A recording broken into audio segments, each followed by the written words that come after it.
Hello మరియు నమస్కారం. నేను డాక్టర్ తంచన్ సింగ్, భారత్ హోమియోపతిలో మీ అందరిని స్వాగతిస్తున్నాను. మరియు మీరందరూ బాగుండి ఆరోగ్యంగా ఉండాలని ఆశిస్తున్నాను.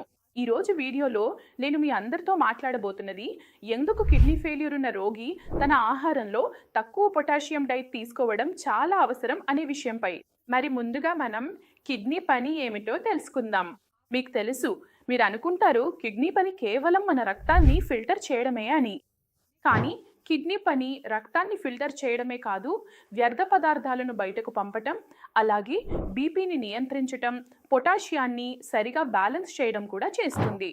కానీ మీ కిడ్నీలు పనిచేయలేకపోతే, ఉదాహరణకు బీపీ వల్ల గాయమవ్వడం, షుగర్ వల్ల గాయమవ్వడం, లేదా ఏదైనా autoimmune disorder, nephrotic syndrome, PKD, లేదా మళ్ళీ కిడ్నీలో రాళ్లు ఏర్పడటం, రికరెంట్ యూటీఐలు రావడం వంటివి ఉంటే అప్పుడు కిడ్నీ ఫంక్షన్ డిస్టర్బ్ అవుతుంది.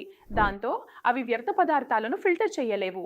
ఆ వ్యర్థ పదార్థాలు అంటే క్రియాటినిన్, యూరియా, అలాగే కిడ్నీ పని అయిన పొటాషియంని బ్యాలెన్స్ చేయడంలో కూడా విఫలమవుతుంది.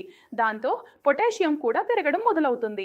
ఇప్పుడు ఉదాహరణకు నేను మీకు వివరించాలంటే, మీ కిడ్నీ బాగుంది, ఆరోగ్యంగా ఉంది అనుకోండి. మీరు ఏదైనా తింటున్నా, పొటాషియం ఎక్కువగా ఉన్న పదార్థాలు తింటున్నా కిడ్నీ వాటిని ఫిల్టర్ చేసి బయటకు పంపిస్తుంది.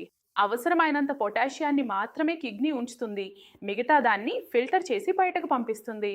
కానీ మీరు కిడ్నీ రోగిగా మారినప్పుడు, అలాంటి పరిస్థితిలో మీరు పొటాషియం అధికంగా ఉన్న ఆహారం తీసుకోవడం ప్రారంభిస్తే మీ శరీరంలో పొటాషియం స్థాయి పెరిగిపోతుంది. దీనివల్ల రోగిలో గుండె ధడలు వేగంగా మారుతాయి, చాలా ఎక్కువ ఆందోళన, గబరా అనిపిస్తుంది, మరియు పొటాషియం పెరగడం వల్ల కార్డియాక్ అరెస్ట్ కూడా రావచ్చు. అందుకే నేను నా ప్రతి క్రానిక్ కిడ్నీ డిసీజ్ రోగికి చెబుతాను, మీరు పొటాషియం అధికంగా ఉన్న ఆహారం తీసుకోకూడదు. మరియు చూస్తే భూమిలో పెరిగే అన్ని పదార్థాలు, ఉదాహరణకు మీ గాజర్, ముల్లంగి, బంగాళాదుంప, చక్కెరకంద, ఇవన్నీ, వీటిలో పొటాషియం అత్యధికంగా ఉంటుంది. అలాగే ఆకుకూరలు వంటి హరిత పచ్చి కూరగాయల్లో కూడా ఎక్కువగా ఉంటుంది. ఉదాహరణకు సాగు. ఇప్పుడు శీతాకాలం వచ్చింది. శీతాకాలంలో మీకు సాగు, బతువ, మెంతి లభిస్తాయి. ఈ అన్ని పదార్థాలు మీకు తప్పకుండా దొరుకుతాయి మరియు వీటిలోనే పొటాషియం అత్యధికంగా ఉంటుంది. కాబట్టి మీరు ఇవి తింటే గత నెలలో మీ పొటాషియం స్థాయి సాధారణంగా ఉండేది, కానీ ఈ నెలలో మీ పొటాషియం స్థాయి పెరిగిపోయింది అని మీరు స్వయంగా గమనిస్తారు. ఎందుకంటే ఒకవైపు కిడ్నీ ఫిల్టర్ చేయలేకపోతుంది, రెండవది మీరు పొటాషియం ఎక్కువగా తీసుకుంటున్నారు, ఆకుకూరలు తింటున్నారు, నేలలో పెరిగే కూరగాయలు తింటున్నారు. కాబట్టి మీ పొటాషియం పెరిగిపోతుంది. పొటాషియం పెరిగితే గుండెల్లో గుబురుగా ఉండటం, ఆందోళన కలగడం, ముఖ్యంగా పొటాషియం స్థాయి 7ను దాటి 7.5 లేదా 8కి చేరితే వెంటనే డయాలసిస్ అవసరం అవుతుంది. ఎందుకంటే డయాలసిస్ చేయకపోతే మీకు కార్డియాక్ అరెస్ట్ కూడా రావచ్చు. అలాంటి పరిస్థితుల్లో డాక్టర్లు కూడా ఏమీ చేయలేరు. కాబట్టి మీరు పొటాషియం తీసుకోవాలి, కానీ తక్కువ పొటాషియం ఉన్న ఆహారాలను మాత్రమే తీసుకోవాలి. అంటే అందులో పొటాషియం చాలా తక్కువగా ఉండాలి. ఉదాహరణకి సొరకాయ, గోస, బీరకాయ, పరవల, టిండే వంటివి.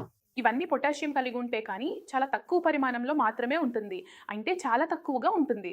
ఇది మీ బీపీని కూడా సమతుల్యం చేస్తాయి, నియంత్రణలో ఉంచుతాయి మరియు మీ పొటాషియం పెరగకుండా చూస్తాయి. అలాగే పండ్ల విషయానికి వస్తే, ఉదాహరణకి సేబ్, యాపిల్, వీటిలో కూడా తక్కువ పొటాషియం ఉంటుంది. పపాయాలో కూడా తక్కువ పొటాషియం ఉంటుంది. కాబట్టి మీరు వీటిని తినవచ్చు.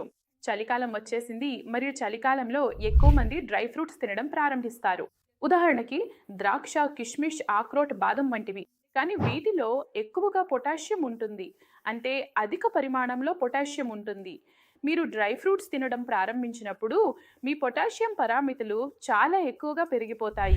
అలాంటి పరిస్థితుల్లో రోగికి గుబురుపాటు, ఆందోళన కలుగుతుంది. కాబట్టి మీరు డ్రై ఫ్రూట్స్ తినకూడదు.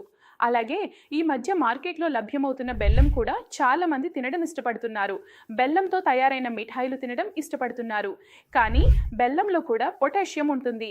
ఇది మీ లెవెల్స్ను పెంచవచ్చు. అందువల్ల మీరు బెల్లాన్ని కూడా తీసుకోకూడదు. అందువల్ల కిడ్నీ ఫెయిల్యూర్ ఉన్న రోగికి లో పొటాషియం డైట్ ఎందుకు ముఖ్యమో మీకు అర్థమైందని నేను ఆశిస్తున్నాను. ఇది ముఖ్యమైనది, ఎందుకంటే ఒకటి, మీకు కార్డియాక్ అరెస్ట్ రాదు, రెండవది మీ కిడ్నీపై ఒత్తిడి పడదు, మరియు మీరు లో పొటాషియం తీసుకుంటే మీ పొటాషియం స్థాయిలు సమతుల్యంగా ఉంటాయి. దీంతో మీ కిడ్నీ పనితీరు కూడా మెరుగవుతుంది. మీ క్రియాటినిన్ స్థాయి పెరుగుతున్నప్పుడు అది చలికాలంలో కూడా సమతుల్యంగా ఉంటుంది మరియు హోమియోపతిక్ కస్టమైజ్డ్ మందులతో అది నెమ్మదిగా తగ్గుతూ ఉండటాన్ని మీరు గమనించగలుగుతారు. ఈరోజు వీడియోలో కిడ్నీ ఫెయిల్యూర్ రోగులకు తక్కువ పొటాషియం డైట్ ఎందుకు ముఖ్యమో మీకు అర్థమైందని నేను ఆశిస్తున్నాను. ఈరోజు వీడియో ఇక్కడితో ముగుస్తుంది. మళ్ళీ తదుపరి వీడియోలో కలుద్దాం. అప్పటి వరకు ధన్యవాదాలు.